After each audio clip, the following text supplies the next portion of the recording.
Hi everybody, welcome to 5 Minute Ministries. Over the past year, due to coronavirus, many churches have moved their services to an online service. So that way people could worship safely and at home, and they could still be connected in some way, and they could still hear God's Word through their local church or through the church where they choose to go. Now, the idea of worshiping at home is not a new concept. For many years, people have had the attitude that they can worship at home, that they don't need the church. Now, there's a difference between choosing to stay home as compared to needing to stay home for everyone's safety and benefit, like we've had to over the past year.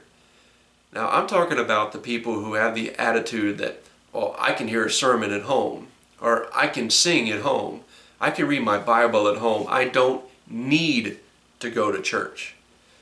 Well, there's some problems with that because the church is so much more than a sermon and singing and Bible reading. There are things that you can do in a church that you just can't do at home. And I know there are many people who they just can't wait to get back in the church. Now in America, this is an attitude because there's a church on almost every corner in America. But if you go to countries where the Bible is outlawed and believers have to meet in secret, and if you lived that way, you would understand why meeting as a church was so important.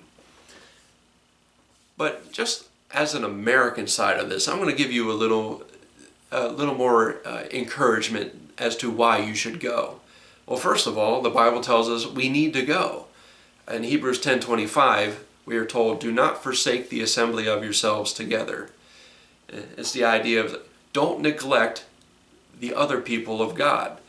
To sit at home and worship by yourself, you are neglecting other people who would need your encouragement, who would need your presence. And we are designed to need each other, so you too need the encouragement and presence of other believers. Sure, you can encourage each other as a family at home, but sometimes the encouragement is better coming from outside of your home. The people who love and care about you, who want you to grow spiritually. That's why those people are there. Okay, you can get some encouragement from the internet, but it does not take the place of face-to-face, and it never, ever will. Another thing you can't do at home is use your spiritual gift. We are given a spiritual gift by God to edify other people in the church. Now, if we're worshiping at home, there's no one to edify. We need to go to church to use our spiritual gift for the building up of other believers. See, the Christian life is about other people, and ultimately it's about God. It's not about ourselves. It's not about whether we feel like we need church or not.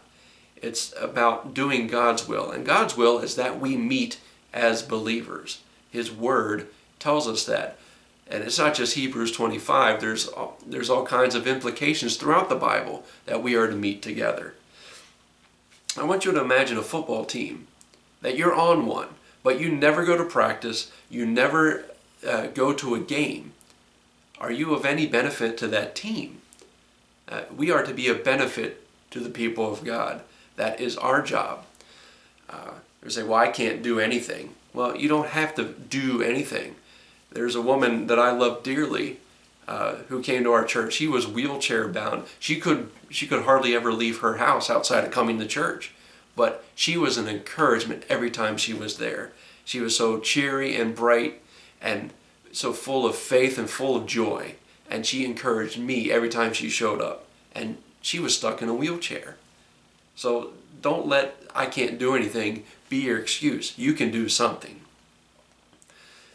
Now, just as a last story, there was a man who decided to never come to church again. He said, "I don't need it."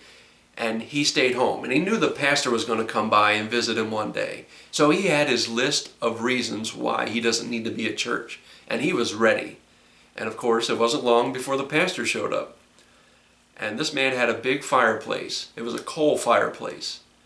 The two men sat down next to the fireplace. The pastor said nothing. He grabbed a pair of tongs, grabbed a piece of coal, and put it outside of the rest of the coals. And they sat, and it wasn't long, and the coal sat, and it wasn't long before the coal was no longer hot. It went cold, stale, and was just a rock sitting there. And the pastor said to the man, that is what is going to happen to you if you are not in church. Without contact with other believers, we lose our fire for God. We're not encouraged to continue on in Him.